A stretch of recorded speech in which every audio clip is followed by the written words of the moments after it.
Good morning. Today I'm going to be reading you a story about Friends by Kim Lewis.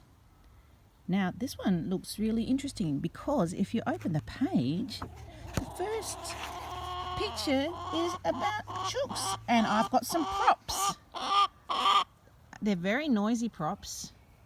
These are my chooks. I've got 6 lovely chooks, and so today we'll have some sound effects from the lovely chooks.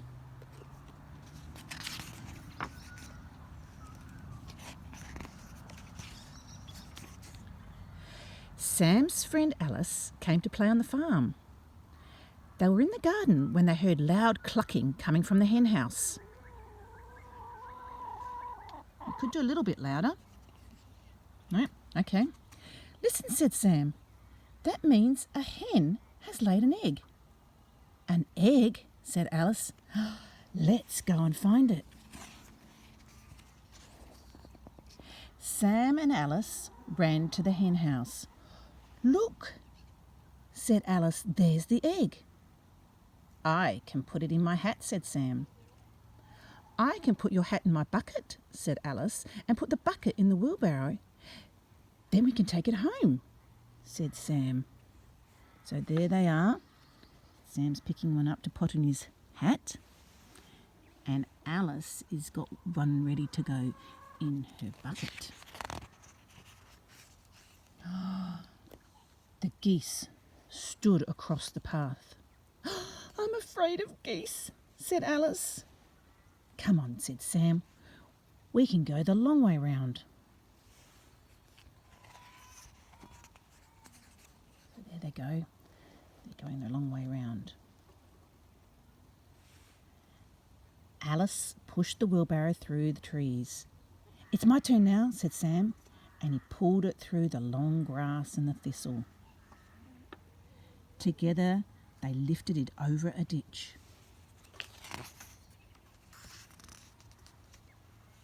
What can you see in here? This looks like an interesting shed. It looks like a shed like my dad, or maybe your grandpa's shed, with an old car and some seeds and all sorts of things in the shed. Have a look and see what you can see in the shed.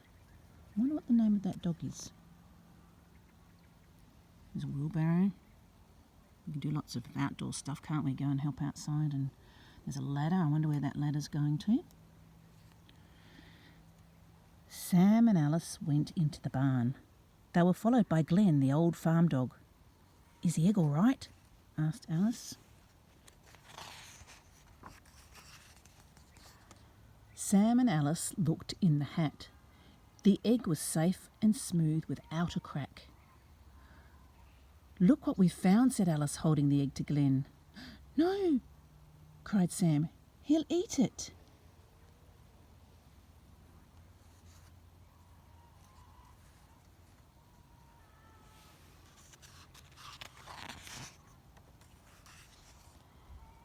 Sam reached out to take the egg.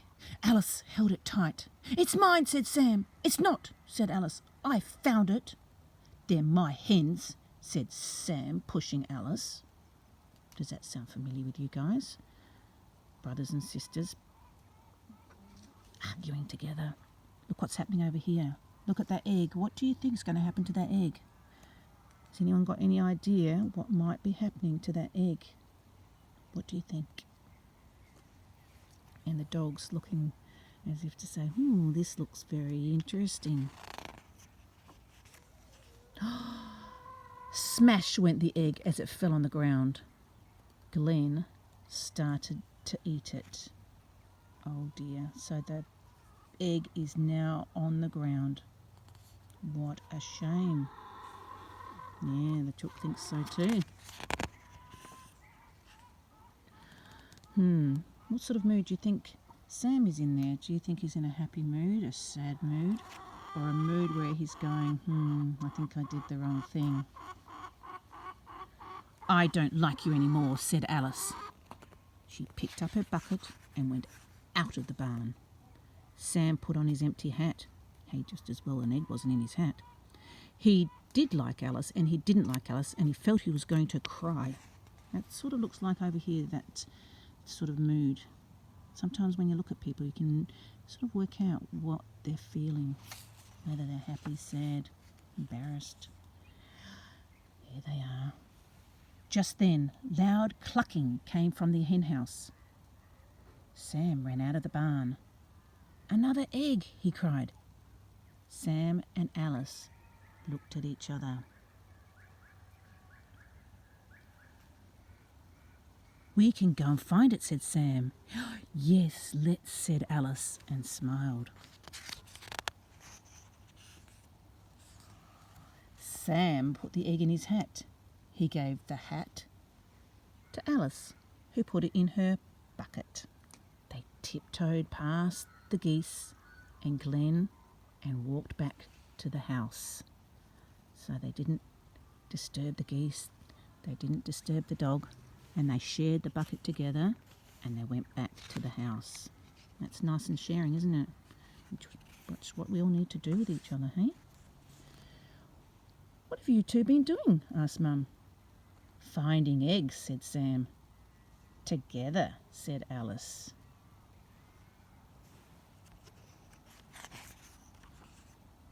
And there we go back to the happy chooks in the hen house and the bucket and the hat, ready, I think, for the next egg to be laid. So have a lovely day today at home, wherever you are. And if you've got brothers and sisters around, which I'm sure you'll have, make sure you're very kind to each other and you share with each other and you work together. So have a very happy day, and I hope you've enjoyed the story of Friends by Kim Lewis.